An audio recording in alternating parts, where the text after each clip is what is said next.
Finally, after a very long time of waiting, we've now got the Mob Psycho 100 spin-off, Reagan.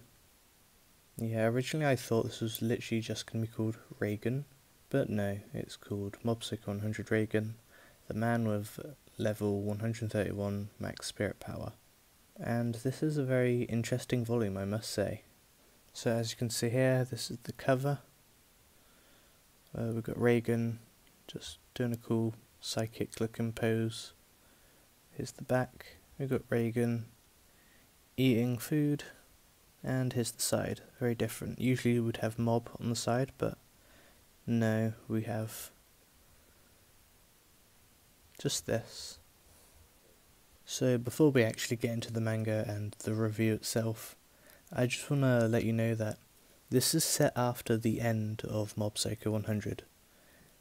Yeah, it's kind of weird to have this published and printed before all the other Mob Psycho 100 manga. Like, as of when this video's come out, only volume 6, the end of season 1 / beginning of season 2 of the anime is out. So if you're reading this like manga only, physical, you're going to be very confused.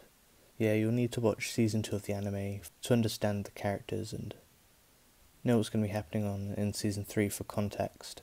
Also, I don't know when in season 3 this will probably be, because I think season 3 is quite a short one, so this might be at the very end of the season, or it could just be an OVA, I'm not sure. So yeah, I just wanted to let you know that there'll be season 3 spoilers from here on.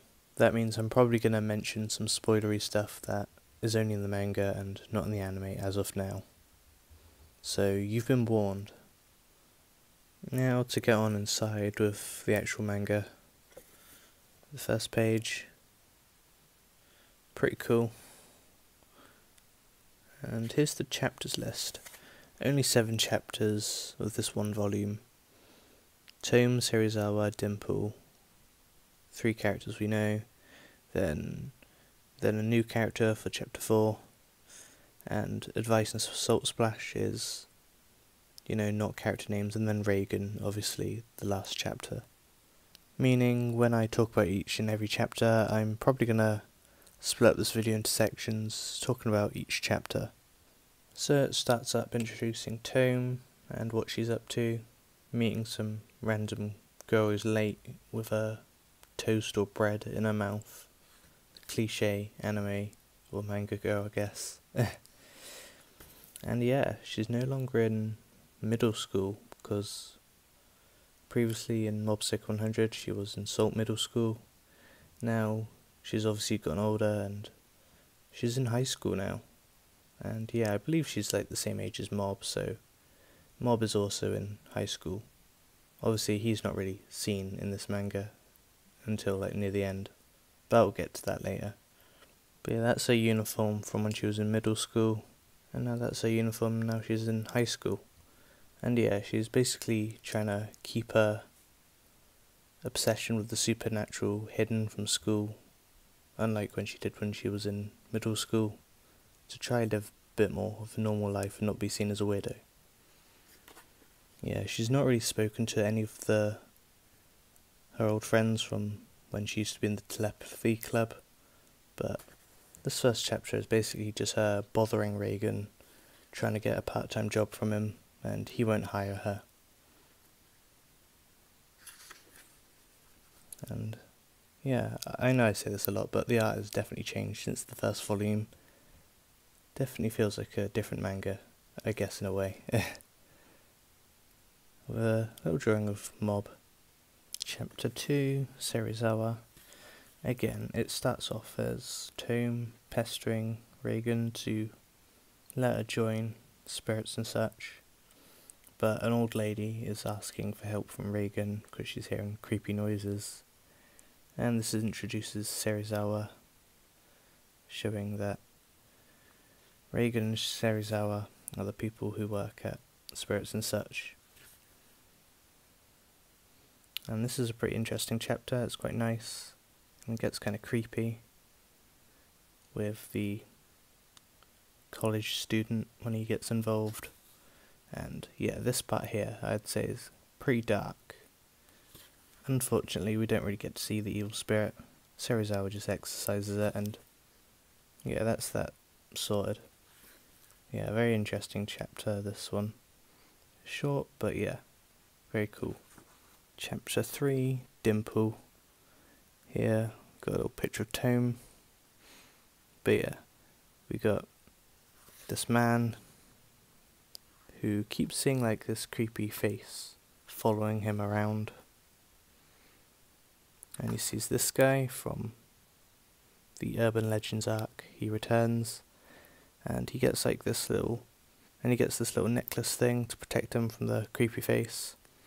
Yeah, this guy ends up turning out to be Tome's teacher, or one of them.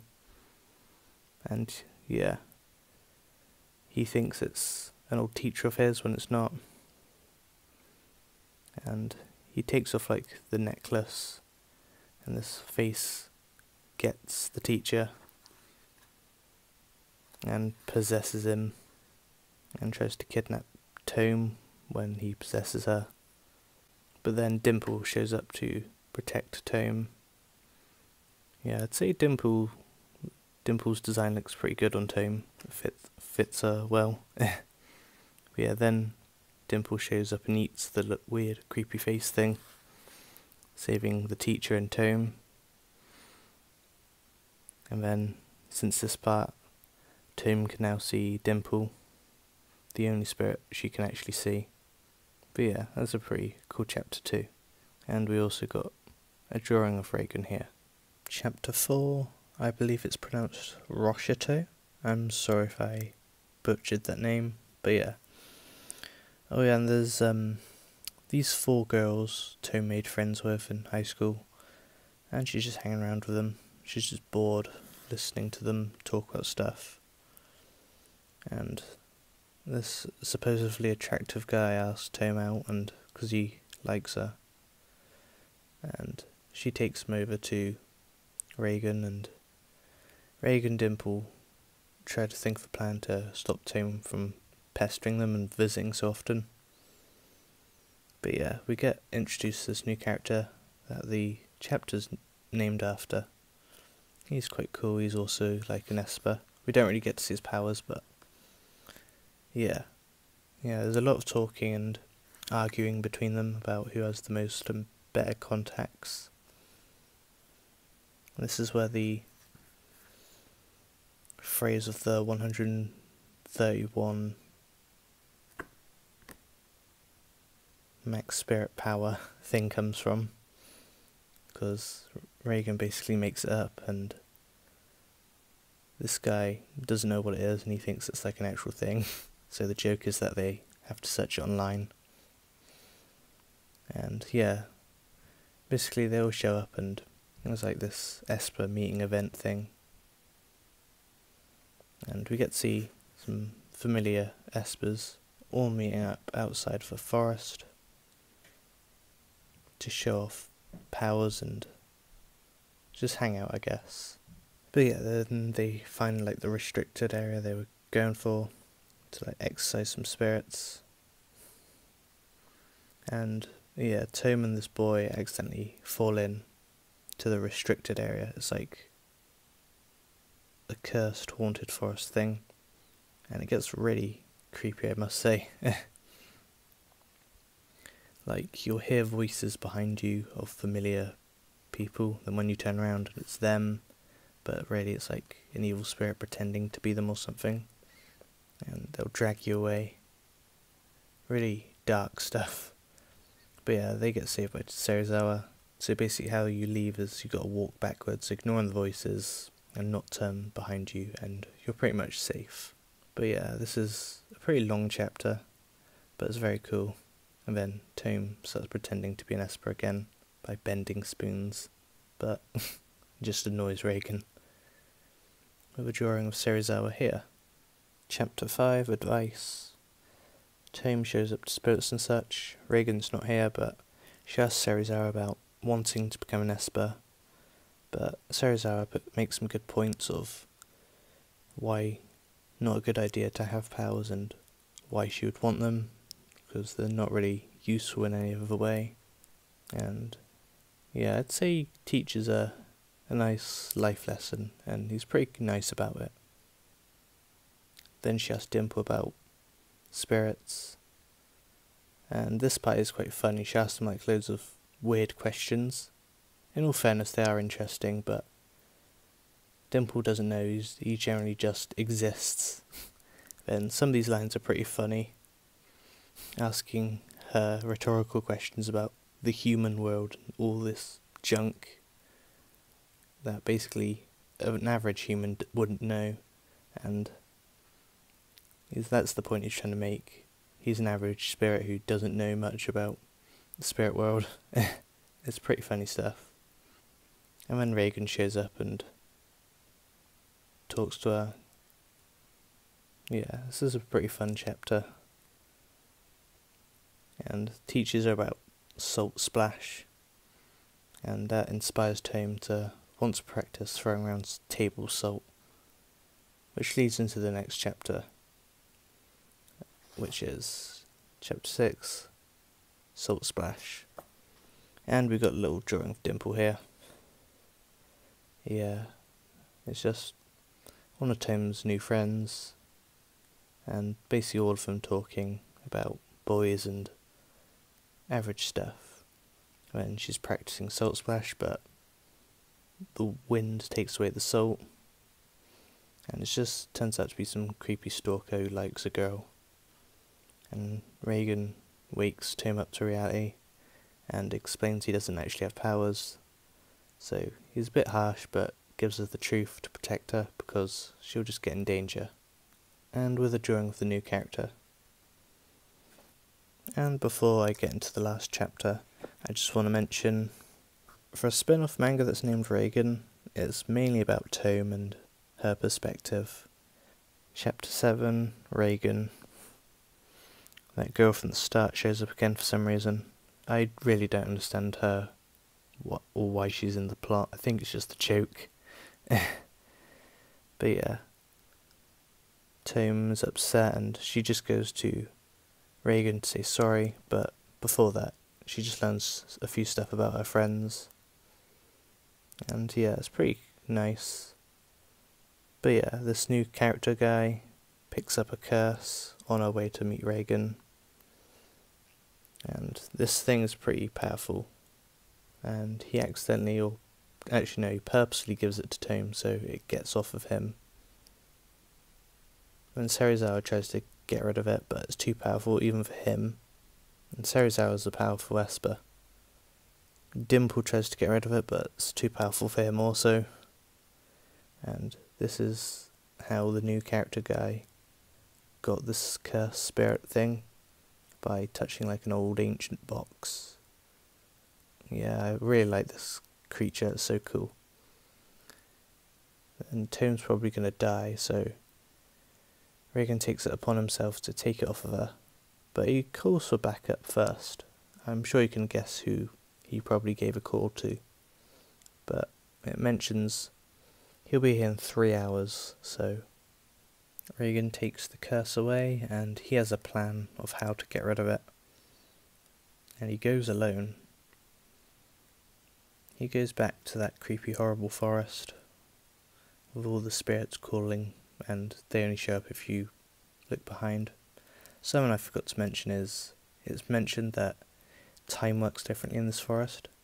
15 minutes can feel like 3 hours, so obviously to kill time he's gone in here for 3 hours before his help arrives. But yeah, he tricks the cursed thing to look behind him, and yeah, it even works on a curse. I found that pretty weird itself. But yeah, this thing shows up. I don't know what it is, but it looks creepy and cool. For some reason Reagan's head is there. And it eats the curse. And Reagan tries to escape because that thing would obviously kill him. But he falls backwards and accidentally looks behind him. And Mob shows up. But it's obviously not the real one. Yeah, it gets erased and the real Mob shows up. And there you go for some ramen. I found that part quite sweet. It's good to have Mob back. Yeah, he's been busy with entrance exams and cram school for his high school and education. Yeah, it all finishes up. There's some pretty funny, light-hearted stuff here too. Reagan continues his job, and Tome pretty much accepts she won't get psychic powers and she doesn't need them, while she develops friendships with the girls, and that's how it ends. Obviously with a message from one, and all this with advertisement. So yeah, that has been Mob Psycho 100 Reagan. Thank you for watching. This has been a fun video, and I really do like this volume. It's very dark compared to all the others, and yeah. Still, it's kind of a bit weird of its timing, and I think we could have waited a bit longer for the other volumes first or something, but oh well, I do like this. Though, it has too much of Tome, as it's supposed to be about Reagan, I guess. But yeah, fun little volume. Shame it's like a one-off thing. It's not like an actual series. Thank you all for watching, and I'll see you in my next video. Goodbye.